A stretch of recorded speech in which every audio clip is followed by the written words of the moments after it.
Okay. I am Norman Williams, a member of the First Church of Christ Scientist in McLean, Virginia, the sponsoring church for this evening's talk on Christian Science. What a joy it is to welcome our speaker tonight, Fujiko Science, a member of the Christian Science Board of Lectureship of the First Church of Christ Scientist in Boston. Fujiko divides her time between Tokyo, Japan, and the USA. She is a full-time Christian Science practitioner and also a teacher of Christian Science. A Christian Science practitioner is someone who helps others with healings through prayer alone. As a young adult, she desired to go to America to learn what other young people her age were thinking. She left Tokyo for Honolulu, where she attended college and met Mark Science, who would later become her husband. Fujiko first attended a Christian Science service to hear a friend sing. That's where she was able to fulfill her daughter's desire to go to Sunday school. While the girls were in Sunday school, she would attend the church service. By listening to the weekly Bible lessons, she was healed of a diagnosed severe heart problem. The glimpses she had into her heritage as a child of God gave her the insight that we will hear about in tonight's lecture, God's Eye View of You. Fujiko has long been interested in scientific discoveries that enable humanity to break the bonds of limitations and fear. Her curiosity and love for humanity have kept her traveling throughout the world to share the healing message of Christian Science. After the talk, there will be an opportunity to ask questions. Please help me to welcome Fujiko Science.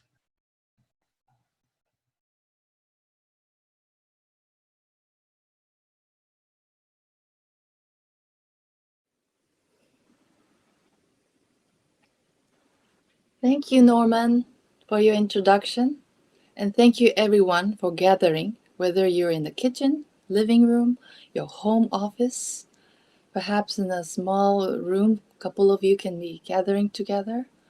As Norman said, what led me to Christian Science was first to go listen to my friend sing as a soloist in the Christian Science service.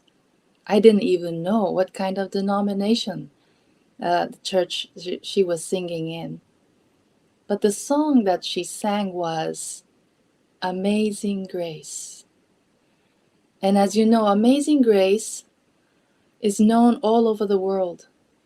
Even in the country, Japan, where I'm speaking from, where we have less than 2% of Christians, we all know Amazing Grace. And I hope this talk will be a dedication to those who are that very amazing grace. You have been going through some very challenging times, but it is your grace that had blessed people around you, pulled us through these challenges all together worldwide, but also each one of you in your local areas, that you are being graced with that amazing grace, blessing so many of you. And right now, another phenomenon of amazing grace is the flower blooming around us. And I'm sure your area in Virginia is almost about the same latitude as Tokyo, Japan. And you probably had your cherry blossoms blooming already. And here in Tokyo, we have the fragrance of jasmine filling our town. And with flowers come the insects. And I learn a lot from nature. But this time I learned from the little bumblebee when we were both looking and admiring flowers. It occurred to me as Bumblebee was so focused on those flowers, I thought, the flowers that the bumblebee sees different from the ones that I actually see. Because as you know, we learn in science classes that the structure of our eyes will give a different outcome, the picture of the object. We don't have eyes like the insects that have many, many lenses, will show things more in infrared light than how we see the flowers. So what came to me was, what is the reality of the flowers then? We assume the color and the shapes according to the structure of what our eyes tell us. But is that the absolute truth about that flower? What about our reality? The way we see things, and from all different angles we see and perspectives, depending on what kind of background you may have, the influence you may have had growing up, we seem to embrace different realities. Then I thought, what if there is an eye that is so perfect, pure, and full of love? In fact, it has a lens that anything that comes through that lens would obliterate, which is not pure, good, and strong and lasting. I see that kind of eye as God's eye view. And this talk is about that God's eye view. You know, you probably know this phrase, you are the apple of your eye. When we love someone or we care for little children, perhaps your grandchildren or your own children, when they're little, we keep an eye on them. And I used to think that phrase, you're the apple of my eye, came from the popular songs, like a rock song, love song. But then I found out it was actually in the Holy Bible, which I began to study and love after I got to know the textbook of Christian Science, Science and Health, with Key to the Scriptures by Mary Baker Eddy. I will talk a little bit more about Mary Baker Eddy, but I first want to read that portion that says, "You are the apple of my eye," or has a phrase about the apple of the eye. Here in Deuteronomy, in the Old Testament, it says, "He found him in a desert land and in the waste, howling wilderness. He led him about. He instructed him. He kept him as the apple of his eye." He meaning the Lord our God. God kept him, kept me as the apple of his eye. And in Psalm 17, you can also see this. "Show your marvelous loving kindness, O you that save me by your right hand, those which put their trust in you, from those that rise up against them.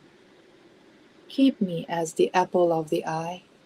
Hide me under the shadow of thy wings. Keep me as the apple of the eye." Well, I was very curious, so I checked in the Hebrew text what this original word of apple may be. Or was there a real apple when these verses were written? And I found out in Hebrew, it simply says, "You kept me as the child of your eye." The child of your eye. In the middle of your eye is called pupil, a young student, a little one. And it's interesting because when you are looking at someone, who is reflected on your eye? That very person that you're looking at. If I'm standing in front of a 6'5" football player, how big does that person be reflected on my eye, right on my pupil? This small.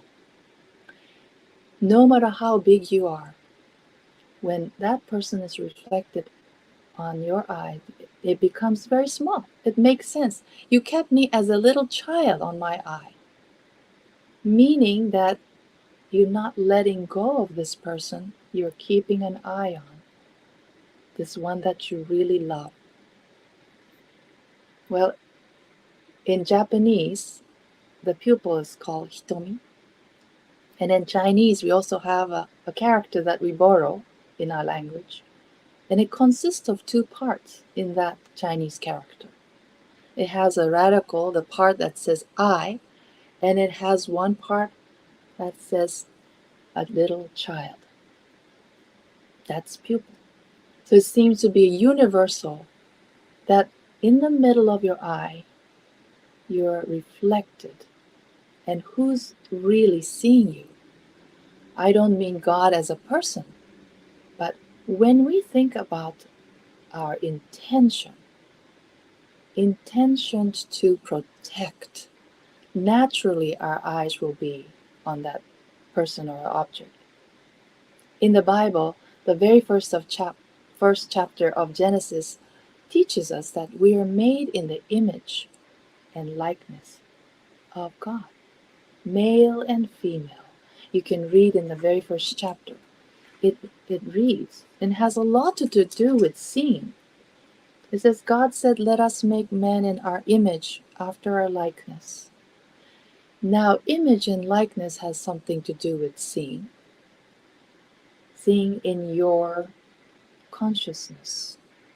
It says, so God created man in his own image, and in the image of God created he him, male and female, created he them. And towards the very end of that chapter, Genesis 1 says, and God saw everything that he had made, and behold, it was very good. God saw, and again, the word behold means to see. See that it was very good. I have been very interested in this whole relationship about seeing. Of course, we're seeing, not just physically seeing. Again, it's our consciousness, intentions to see more good in us. Many experiences that I have, and it's interesting because after I started studying Christian Science, I remember this one incident. As an elementary school student, one day I felt I was washed over with this amazing sense of love. And suddenly I felt, I'm sure it was in the middle of a class, I was not listening to the teacher. I just felt how beautiful it was to love anyone unconditionally. It made me even ask this question, can you even love that science teacher that everybody hates? And the answer to that question was an affirmative yes. And that actually incident was reminded after I read the sentences in this textbook, Science and Health, with Keith the Scriptures, where it says, Jesus, this is Jesus the Christ, the teacher who taught us how to see and to heal. It says, Jesus beheld in science the perfect man who appeared to him where sinning mortal man appears to mortals. In this perfect man the Savior saw God's own likeness, and this correct view of man healed the sick. When I say Jesus or Jesus the Christ, you may just think of, oh yeah, the central figure of the religion called Christianity. But here, I am introducing him as a teacher for everyone who's interested in healing. Our healing, a relationship with our friends in a community, healing our, in a bigger scale, the nation or the world, bringing more health, harmony, and peace. Well, in fact, he wasn't really Christian when he was teaching. He was known as a Jewish, grew up in a Jewish tradition and religion. And yet he didn't stay in his circle of the vocabulary or the tradition. he really wanted to reach out to people who are seeking. If you are seeking, you are thinkers. And Christian Science is exactly that, for those who like to seek truth through thinking scientifically. And then when I say scientifically, I don't mean like we have to all wear the lab coat to be in the lab, but our whole experience as a human being here on earth is like the lab. We need to really find answers to make sense in what's the phenomena that we are experiencing. Mary Baker Eddy, who wrote this textbook, Science and Health, with Keep the Scriptures, had this scientific mind. What I mean by this is this: when she experienced healing herself, physical healing after a hard fall on ice, and was claimed that he may not make it through, or had this critical injury, internal injury that she could not even get up. She actually reached out to the Bible for the verses that will lift her up. But just thinking, lifting her up mentally, but in this time, physically, she could get up and walk, changed and walked out of her bedroom. Well, when she had this kind of experience, instead of viewing this as one of the miracles that people experience, or religious experience that people may have, she wanted to have the explanation for this that can also be taught to others, and then realize that all along as a student of the Bible, growing up in the New England from 1821 to 1910, she had read so many accounts of healings from the Old Testament by the many prophets, and also, of course, in the New Testament by Christ Jesus and the apostles, the disciples of Christ Jesus. Well, science is about understanding. It's a knowledge to understand our universe, understand all different phenomena that we experience and witness, not just choosing a few, but every phenomenon that actually blesses us needs an explanation. And so I will be sharing some of those uh, healings that I had witnessed that had something to do with viewing and seeing. Well, Mary Baker Eddy, as I said, is a contemporary of people like Clara Barton and Susan B. Anthony. Susan B. Anthony actually took the class from the student of Mary Baker Eddy to understand, and as you know, she was a pioneer in the suffrage movement. Clara Barton, in her later years, found out about Mary Baker Eddy and had read every single writing written by Mary Baker Eddy. They both had great respect for them. And to come to think about the time that these women lived, they didn't have any rights as a civil rights, as a people even owning things, even their own possessions like clothing, their children. We couldn't even open a bank account, but yet they all had the mission. And in case of Mary Baker Eddy, as each one of these women had a mission in their lives, the life work, Mary Baker Eddy wanted to free people from suffering and unnecessary conflicts and fighting, ending wars, ending disease, ending the slavery, what she calls mental slavery. When we watch and listen to the news, unknowingly, we become a slave to all the information that come to us unless we stand up and put on our mental armor that keeps us from seeing only the material evidences but to see spiritual evidence. And there's an interesting example that I like to share. Some years ago, I was invited to speak in Mumbai, India, to the students of nursing, those people who were to become nurses, medical nurses. And this is in India, so they have all different backgrounds in religion and the places that they grew up in. They asked me to explain what Christian Science healing was all about. How do you have healing through prayer? But because of the diversity in the classroom, I decided to introduce to them and speak about the Lord's Prayer that Christ Jesus gave, not as, again, the prayer given to those who are Christians, but the prayer for all mankind.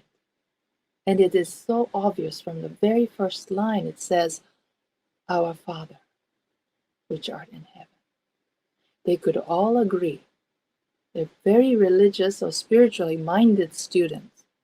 And I went on to explain that instead of the nurses going into the room where the patient is, looking at the chart and identifying them with the disease that they have or difficulties that they have, identifying them first as a child of God, how that actually will protect them. It's putting that armor of love, armor of truth, before walking into that room and actually lifting the patients as well. And as I was speaking like this, one of the instructors raised her hand and said, "I was formerly a nurse, medical nurse, and now I am an instructor here in this university." She said, "I have something I want to share." So I said, "Please share what you would like to share if it's helpful to your students."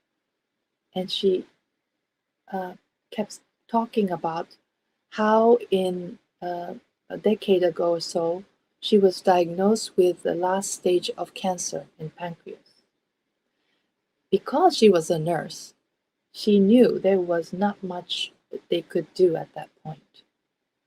She fell into deep depression and lost completely a sense of joy of even working at all. She actually stopped going to work for a while. And around that time, she was told by her family that there was going to be a huge gathering. This is in India. All the relatives are coming together to celebrate someone's wedding anniversary. She really didn't want to go. But on the other hand, she said, "This might be the last chance I get to see my relatives." So she went, and she sat in the corner very quietly, just observing. But one of her nieces had spotted her, not mingling with others, but quietly sitting in the corner of the room, not being her usual jovial self, asked this auntie, "Auntie, what's wrong with you?"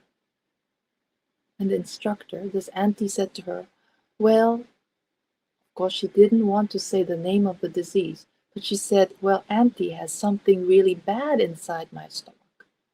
I have something very dark inside." And the way she said it must have really made this impact on this niece. She immediately said in a loud voice, "No, auntie, you don't have anything dark or bad inside you." She looked straight in her eyes and hugged her and ran off. Well, going home from that party, this instructor said she was crying in the bus, remembering this moment that when this girl looked at her, part of her was saying, "Well, she didn't know what she was going through." And yet, in the middle of this crying, something changed. She remembered the purity and the strength in her eyes, in this niece's eyes. A few days later, this instructor had to go back to the hospital for more examination to see other doctors, more specialists.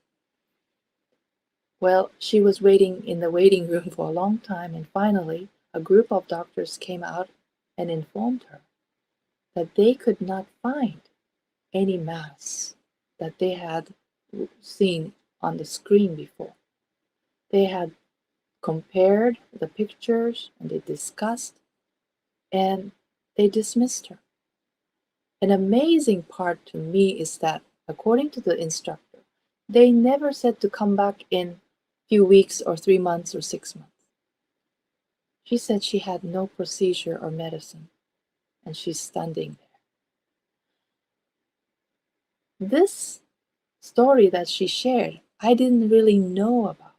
She volunteered to share this story. It really made me think of how important this little girl's view of this auntie was.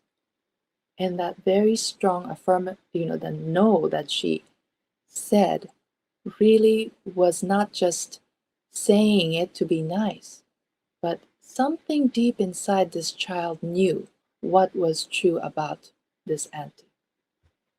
In the Bible, in Matthew, Jesus gives this instruction. He says, "The light of the body is the eye. If therefore your eye be single, your whole body shall be full of light." The light of the body is the eye. Remember that niece was presented with this idea that there's darkness inside this instructor. She immediately knew it was not true. It says the light of the body is the eye. If therefore your eye be, here it's eye, it doesn't say eyes. Eye be single. And this word single is very important because in Japanese translation of the same verse, it says pure. When your eye is pure, your whole body shall be full of light. When I looked up the word in Greek, the same word can be translated into single, simple, and pure. When your eye, the single view of who you are, simple, single, and pure, your whole body shall be full of light. Mary Baker, who had witnessed healings like this, writes in this textbook, "Spirit and its formations are the only realities of being. Matter disappears under the microscope of spirit. Spirit and its formations are the only realities of being." This child's reality, although she would not explain this in the adult's vocabulary that she was living and moving in spirit, she is representing this reality, that spirit and its formation are so pure, spiritual. And in the lab, we see through the microscope to find the material evidences. But in the study of Christian science or divine science, we have this microscope of spirit, that through that microscope lens, all you see is a body full of light. And this is actually the choice that we have. And it's different from the positive thinking or placebo. When we think that something happens, it's because you thought something as a cause and effect. But it's actually the reality being revealed is what we are presented.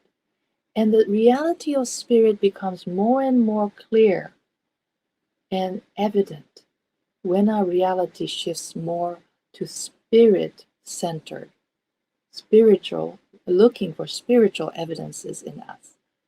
That come with all the qualities that we see in the amazing grace that we express, not only in music, paintings, flowers and nature, the skies, in each one of us.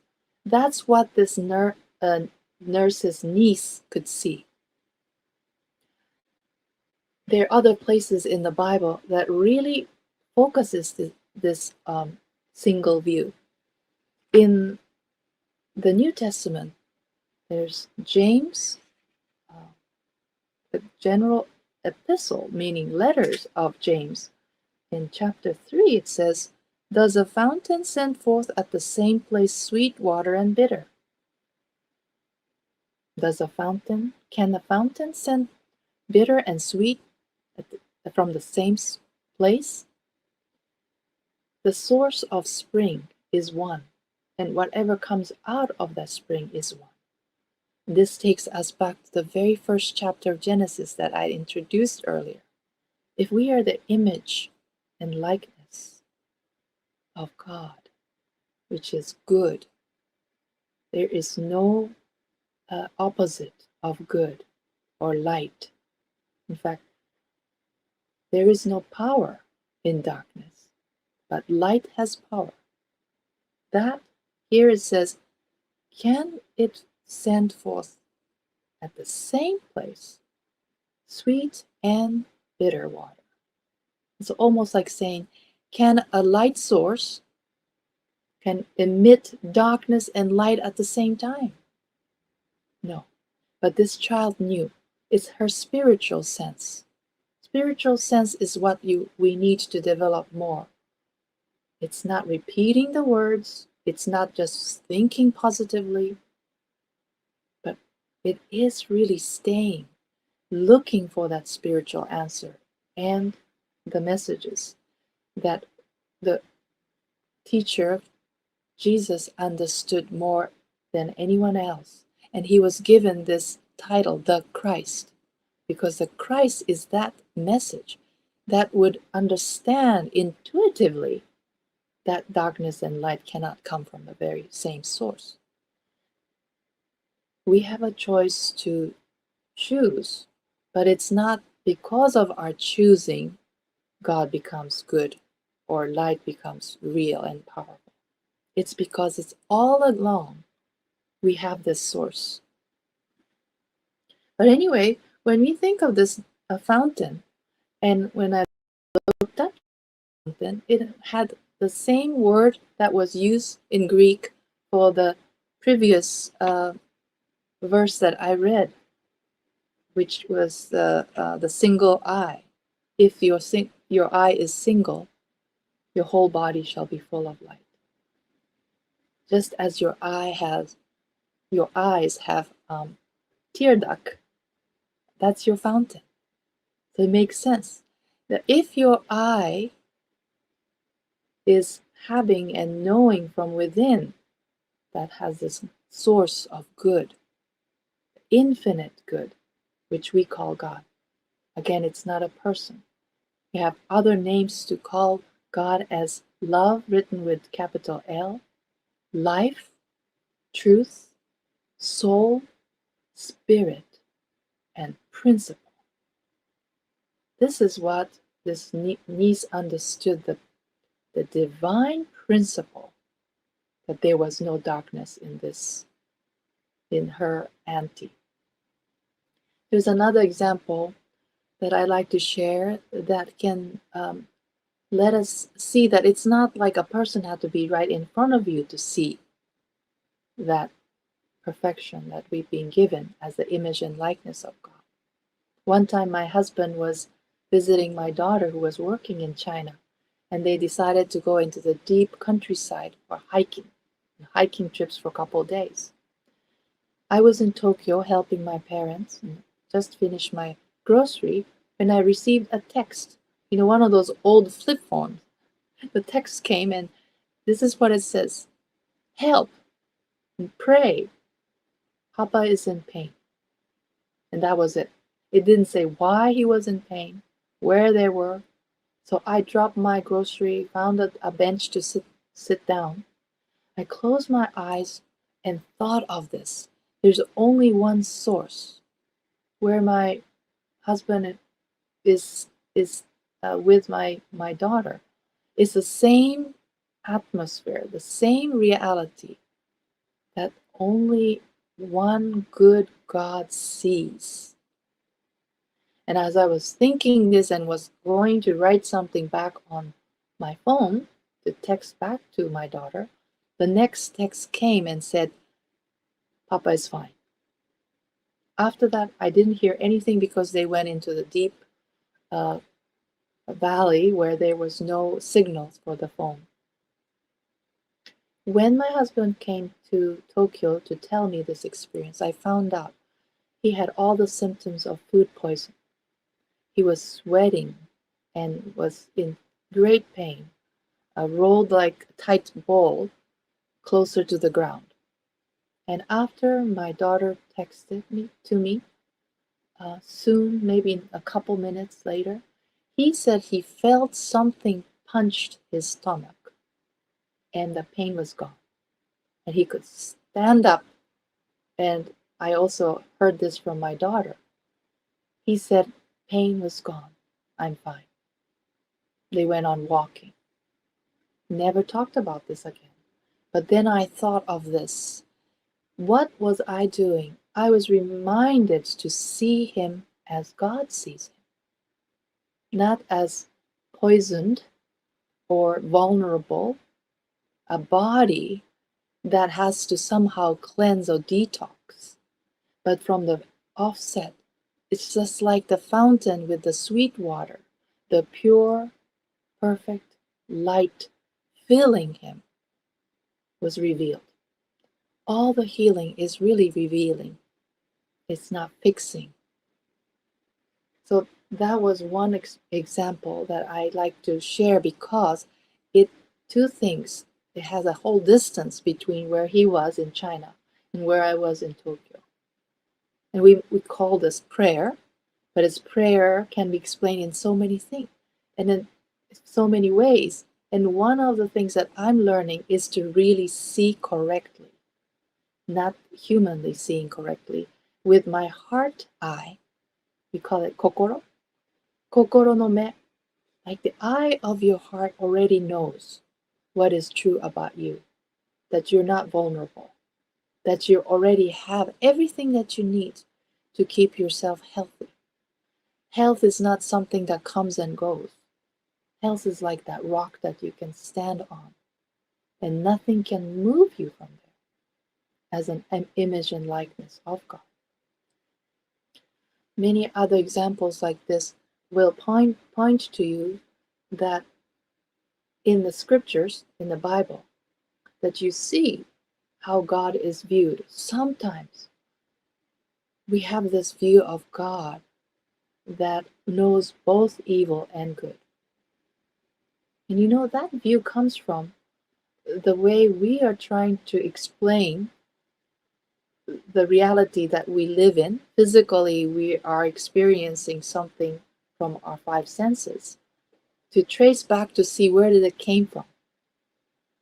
But we have to start from the perfection.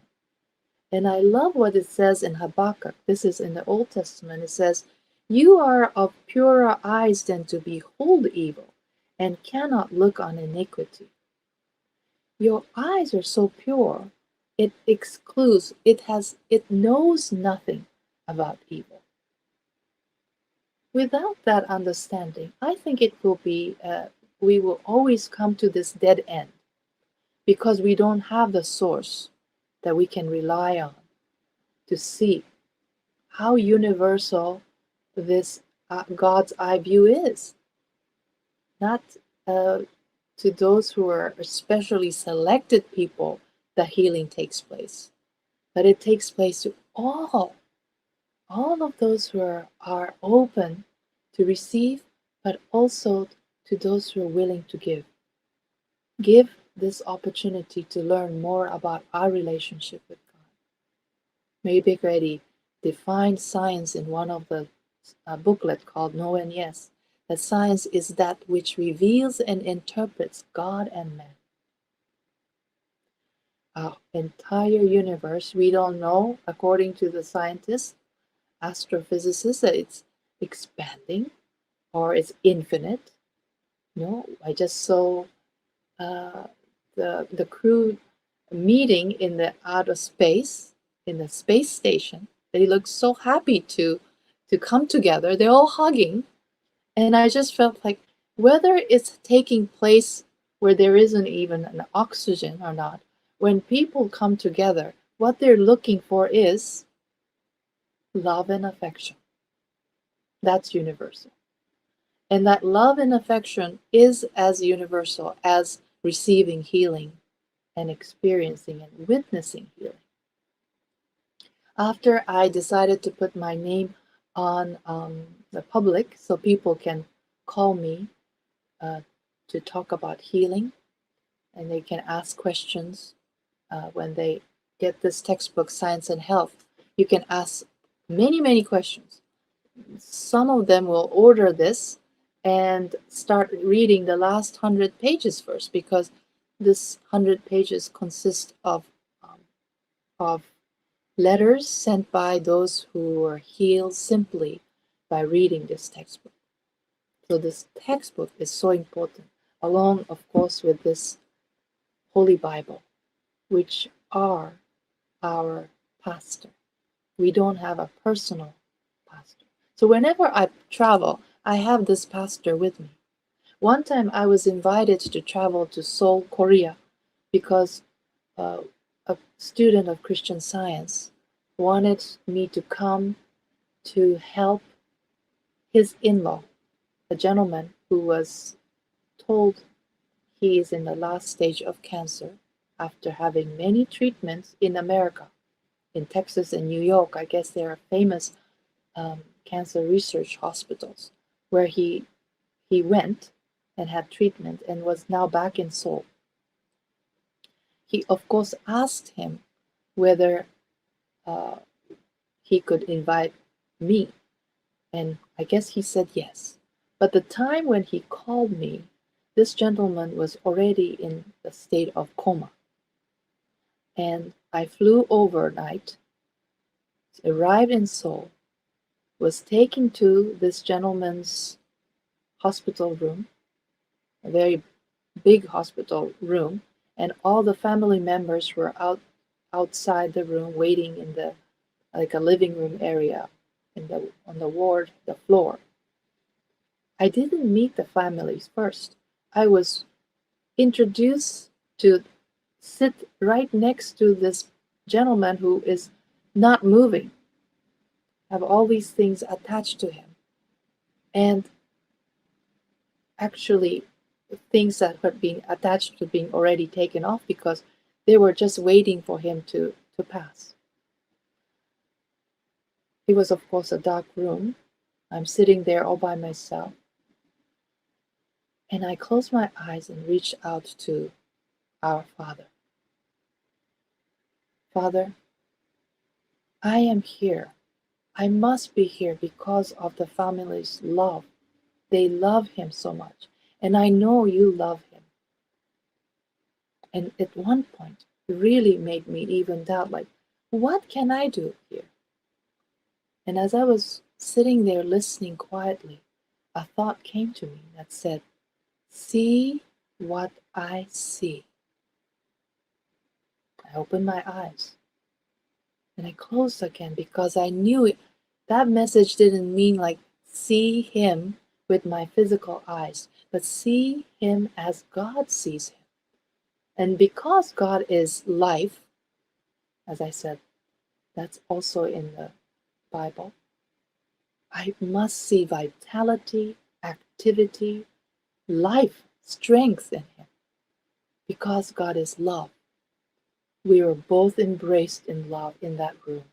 I felt the whole room was suddenly warmer, filled with the light of love.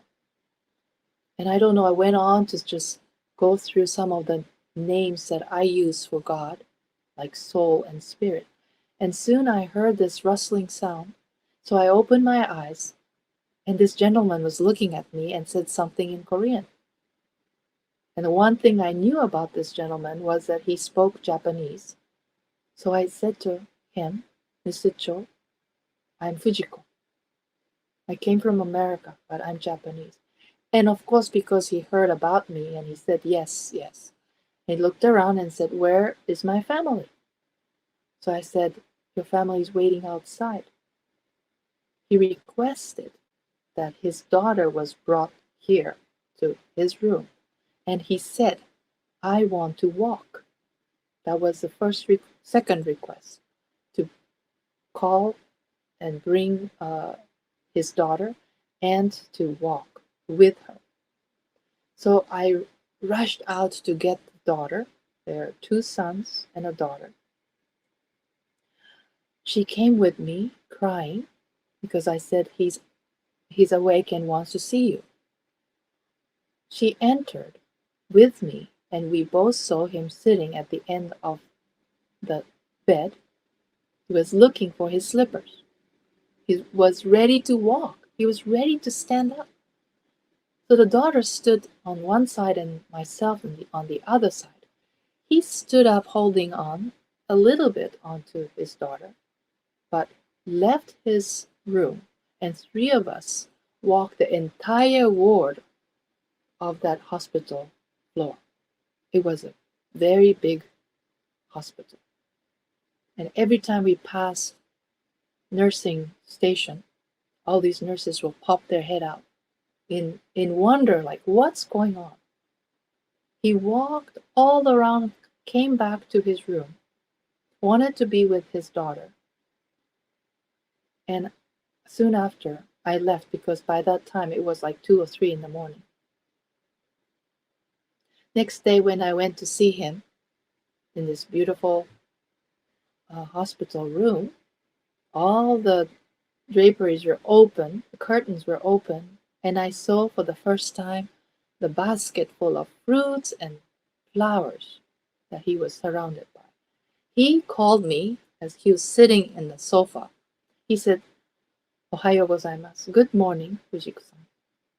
And he said, did you pray? I said, yes. And as soon as I said that, he looked around and said, but I don't see any statue. I said to him, I don't need a statue to pray. My God is everywhere. And he said, well, but you know, I am Confucian. I said to him, my God is love, and it is also your God, and it is everywhere, within you and for everyone. Well, he asked me to teach him a prayer. So I told him about the Lord's Prayer, and immediately he asked the family members to get a large roll of paper to write down the Lord's Prayer in Korean and then put it up on the walls of his room. By the afternoon, we had the Lord's Prayer on the wall. Well, as we were speaking, I found out that he was the oldest of the family, not just of his own family, but the entire clan.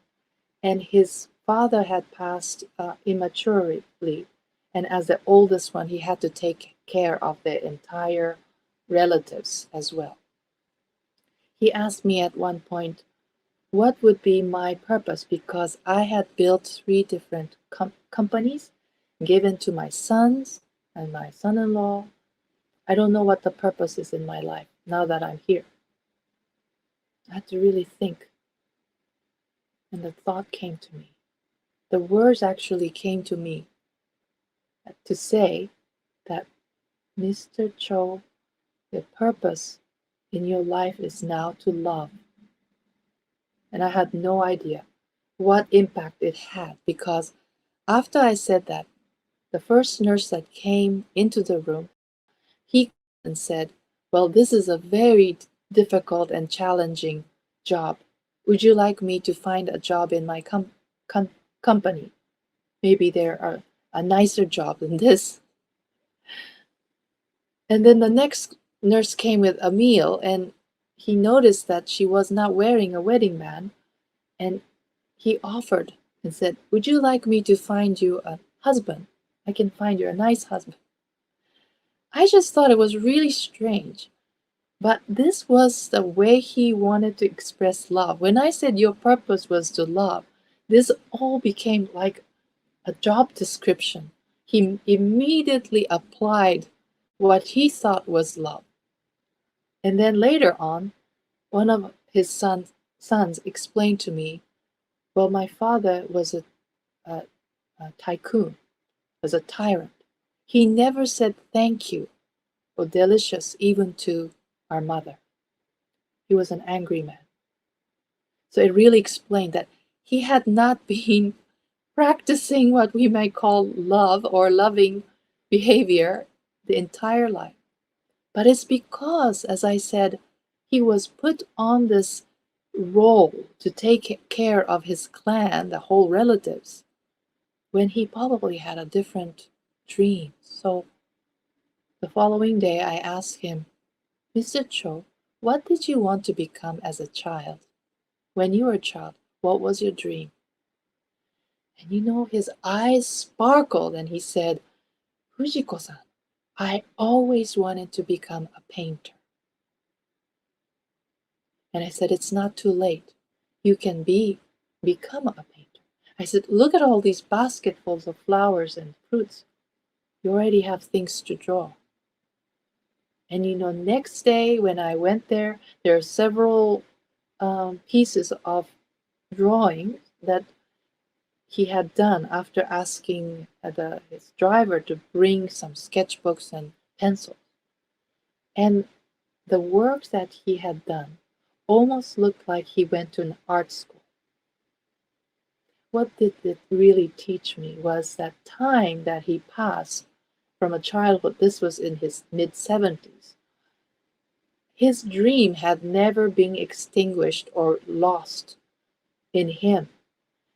While he was behaving in a tyrant or a difficult person all along as the head of these companies that he built, deep inside, this child who wanted to draw was there. Again, it was revealing to me that healing came because all along he never lost that health and innocence. And I was very grateful to become friends with him. And the best part was to see the reconciliation he had with his children. His children knew him before as someone to be scared of, someone to just say yes to. But by the time this healing took place, they sang together, held hands together, they laughed together. And to me, that transformation of character was part of the most important part of experiencing healing through prayer. And it's not because in that room I manipulated his mind with my mind, but we were in the presence of that God's eye view, which was so pure, simple, and single view. Not two eyes, good and evil, trying to make sense. It is really looking to God, what God sees. Well, so the reality, we're going back to the realities like that. What was the reality of all those flowers that the bumblebee and I were looking at? The essence of the flowers, both of us were seeing. But if we depend on physical eyes or view, we are deceived. The only thing that happens is going to be division. You are different from me because you don't see things as I see. That's how the conflicts begin. But if we start from this premise that our Father is the starting point, and that view sees everyone the same way. The reality, I'm not saying that we go back and forth between good and evil, but we're choosing one reality. If you close your eyes and pretend to be a fish, you will naturally be in the water, right? I don't have to say, please go into the water. When I say you're a fish, you're already in the water of some sort. Fish is happy in that environment because it's in the right environment. We are happy as the children of God if we choose spirit to be our environment, to see spiritual sense to be our most reliable sense more than material senses. In this textbook, it talks about health in this way. And when I read a word consciousness, I don't mean brain. Consciousness, as you know, being conscious, having this intuition, they're not accumulated information that we stuff in our so-called brain. It's almost bypassing brain and to know really knowing that divine consciousness is a strength when we are looking for solutions. Mary Baker Eddy says this: consciousness constructs a better body when faith in matter has been conquered. Faith in matter has to be conquered because it's a limited senses that tries to put us in what I called before that mental slavery. Would you like to be free? Then be like that fish in the right environment. Choose spirit to be your environment full of love that you're already breathing in it. And as I was sharing this idea with one of my colleagues, he shared with me, do you know Sojourner Truth, the contemporary of Mary Baker Eddy, said this? God is like a great ocean of love. We live and move in it like the fishes of the sea. God is like a great ocean of love. Sojourner Truth, as you know, was a slave and later became a preacher. She had no formal, education, so to speak, but she understood where she came from, who was sustaining her, what is the environment that she was living in. She had no fear. Now that's one thing that we are conquering. Consciousness constructs better body because we are conquering this, overcoming this faith in matter that feeds us more fear than hope.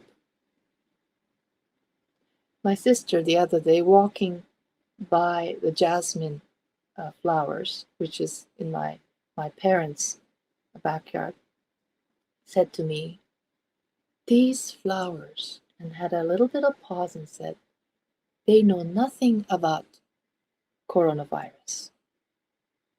And I thought, well, that's, of course it does. They don't know anything about COVID or coronavirus.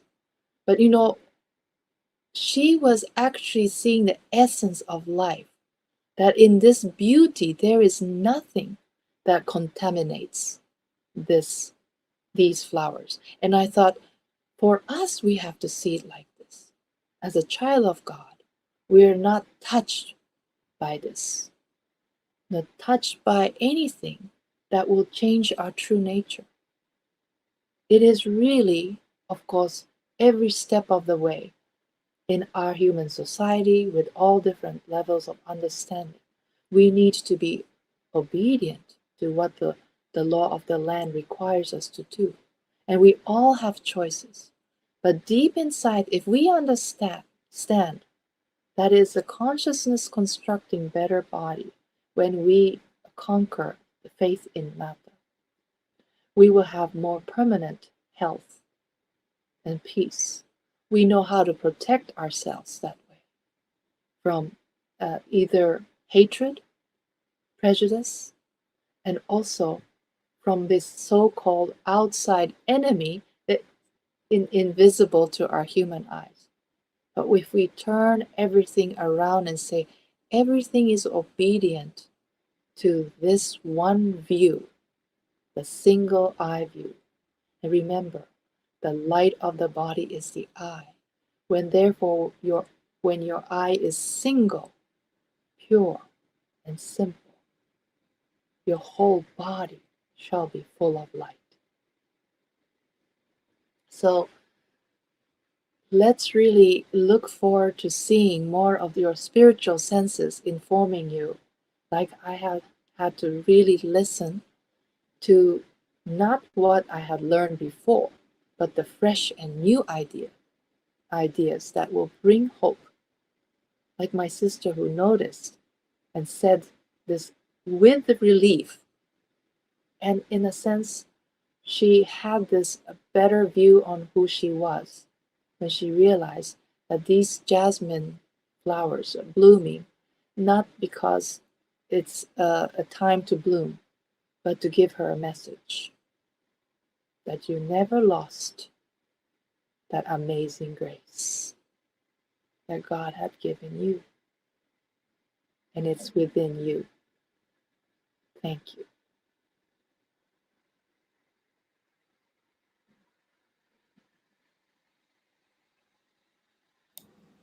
Thank you so much, Fujiko. We have a little time for questions and answers from those who are watching. So let me quickly show you how to do that. On the right-hand side of the screen, you'll see an interface open up. If you type in your name right here, and click I accept Vimeo's terms and conditions, and then click join, then a new interface will open up, and you can type your question right here. And if you don't want to use your name, you can click here to toggle this on, and then you can ask your question anonymously. So I'll give people a few seconds to find that question and answer panel, which is just beneath the video that you're watching. And while we wait for a second, I just want to thank the First Church of Christ Scientists in McLean, Virginia, for putting on this talk today. And to let you know that there will be a replay available on their website, which is csmclean.org. And there's also a website for Christian Science in the entire DC metropolitan area, christiansciencedc.org, and it will be available up there as well.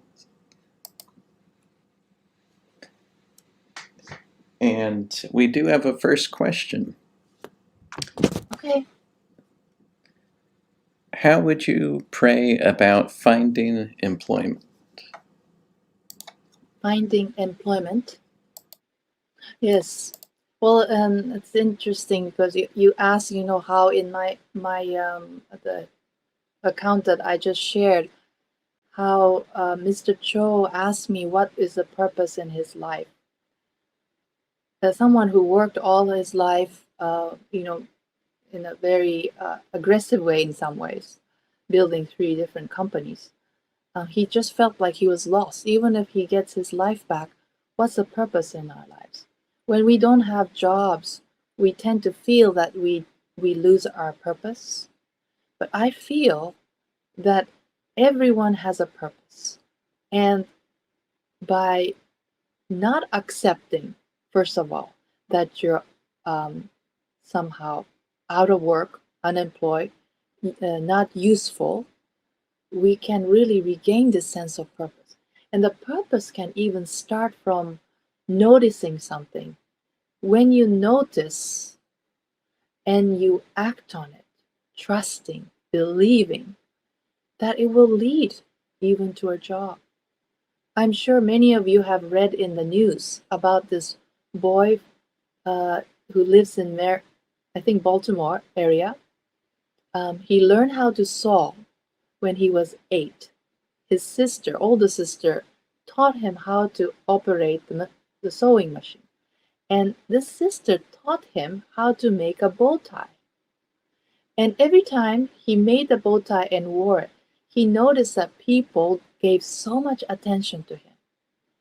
And he noticed after the Hurricane Irma, I think, there were so many dogs, the pets were lost and in the pound or waiting at CSPS. And a thought came to him, if I'm wearing a bow tie and paying a lot of attention, what if I start making bow ties for the animals? that needs home, needs someone to pick them up. He started donating hundreds of these bow ties. And more than half of them, when they're putting these, somehow the dogs didn't mind. They were almost look proud to wear this. And now he's, I think, 13 and has his own company. People not only donate for him to make more bow ties, but also people want their pets to wear bow ties. It just seems like one of the examples, but what he saw was to see the need. He used the talent, that very small thing, it seems, an 8-year-old learning how to operate a sewing machine. It's a boy, by the way. You don't think that a boy would be loving to make things on sewing machine, but time has changed, of course. What I want you to feel is that I'm useful. Start with this idea that you're useful. You're capable of noticing the needs. And my idea, this is a very metaphysical idea, the supply and demand are not somehow tilted one way or another. It's equal. The supply is there because there's a demand. The demand is there and the supply is already there to meet the demand. And another thing is to see that in God's universe, I call God's reality, in their math, God's mathematics only has addition and multiplication. It doesn't have subtraction and division. Apply this to everything. Multiplying, adding, but never accept subtraction and dividing, even if it's your personal life. If you have family members, difficult to speak it right now because it sounds like in America there had been a lot of kind of a carefulness not to talk about certain subjects like politics, because within the family there had been so many divisions. And I would like you to really not accept this division or subtraction, only addition and multiplication. You are useful. You are important. You have that amazing grace that only you can do a unique things in this world.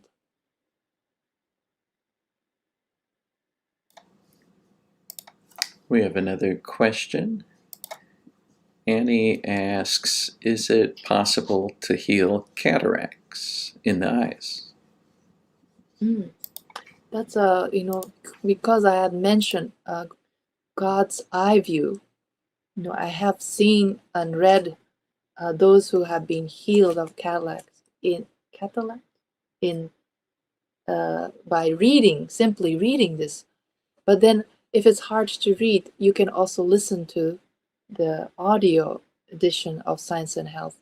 But we also have a weekly Bible lesson that really gives us this ability to see things spiritually, not accepting that body determines your freedom, but your freedom is in life, which is God. So yes, I have seen and read the healing accounts of that condition. And if you're new in listening to this talk about Christian Science, you can check christianscience.com and look for healing accounts in there. We also have in that JSH-online, we have Christian Science Journal, that stands for J,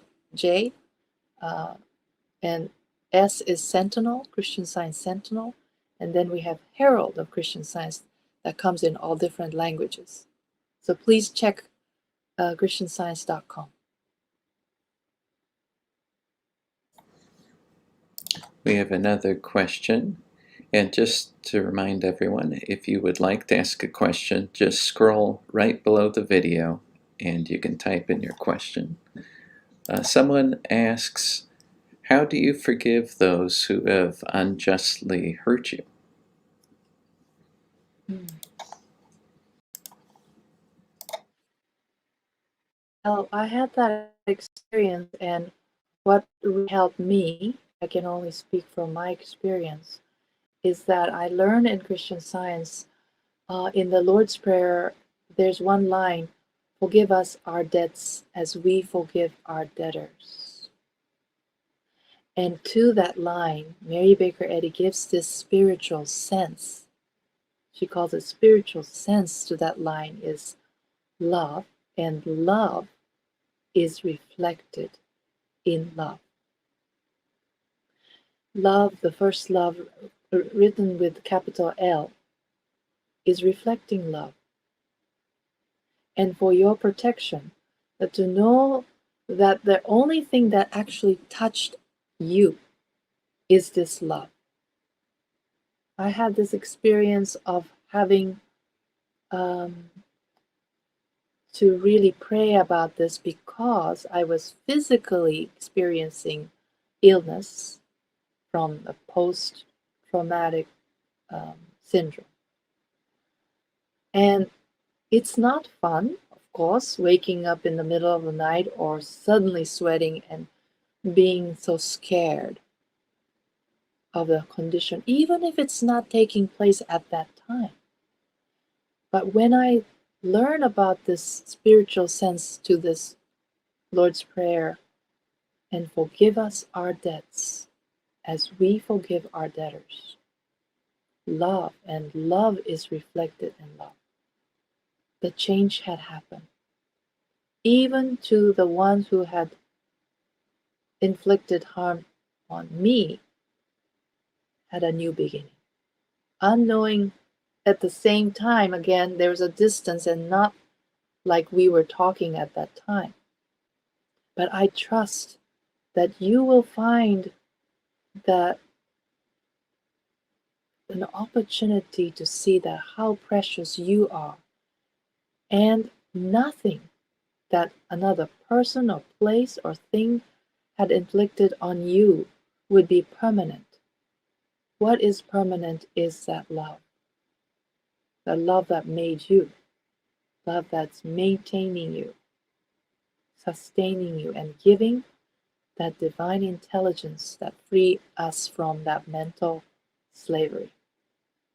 And your desire to want to be free is already the first step.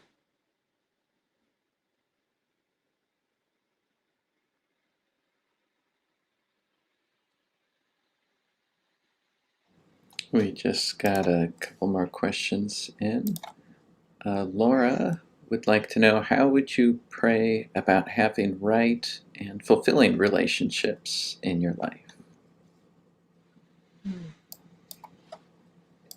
Well, it's important that first, that almost every religion has this one line, to love your neighbor as yourself. And love your neighbor as yourself. Many of you, I'm sure, is loving your neighbors. But one thing that we forget is to love yourself. I think it's important that you get to know you yourself, but also to begin to cherish your talent, your uniqueness, and to love yourself. I don't mean to say that it's a self-love to be absorbed and to just please yourself. You know how children are when they're happy, they clap for themselves? They naturally have this ability to love themselves. They are born in love. They have this consciousness of love, filled with love. And in return, they are loved by people who are watching them. They don't even have to say anything. They just have this atmosphere of love. And to have a meaningful relationship with anyone, with your parents, your sisters and brothers, or maybe another partner that you may want to be with the rest of your life. I think the most important thing is to understand who you are and to love yourself. To expand the understanding and to say, if you have a talent, I am able to appreciate this and to share this. And in that process of sharing, the right person will come to you. But if you have to change yourself to please other people, to make the relationship continue, that's not healthy. Even if you have time to be alone, it's better to be alone and to ask your Father, our Father, Mother God, how did you make me? What do you want me to express? What is so unique about me? And another thing I'd like to share is we have in the Holy Bible Psalm 23, which is really famous. Even if you're not interested in the Bible, you probably know, the Lord is my shepherd, I shall not want. And towards the end of that phrase, the verses, it has, and my cup runneth over. You know, who is filling my cup? And that cup, filling your cup, is part of loving yourself. And when it starts to overflow, you share that overflowing part with your neighbors and the person that you like to be with. And one more thing is that never start a relationship because you need something, but because you have something to share.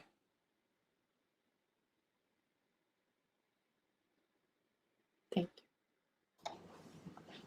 We have another question, and I hope I'm understanding it. I think the gist of it is, when you're praying for someone, how do you identify them?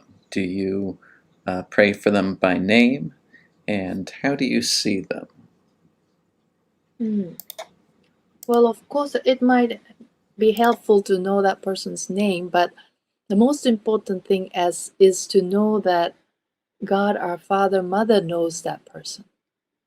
So instead of probing and trying to find out who this person is, the most important thing is for me to turn to the source of all intelligence in life, this person, whoever's calling me or seeing me, to see the same source that Jesus reached out to for healing, this person has access to, that we are both turning to God. And what I love about Jesus' healing account is that every time someone was healed, they praised God. They never praised Jesus. They never worshipped him, put the statue of Jesus and bowing down to Jesus. No. He was so transparent. They knew where they came from, who made them, who expresses them. So as an image and likeness, sometimes I had experience of people calling but not leaving a name, or the phone just got cut off because they may be calling from some wilderness, I don't know where. But it didn't really bother me because I knew God knew this person. That affirmation is so important, that I myself is not personally healing, but we are both turning to the source of light. That light is filling that person's life.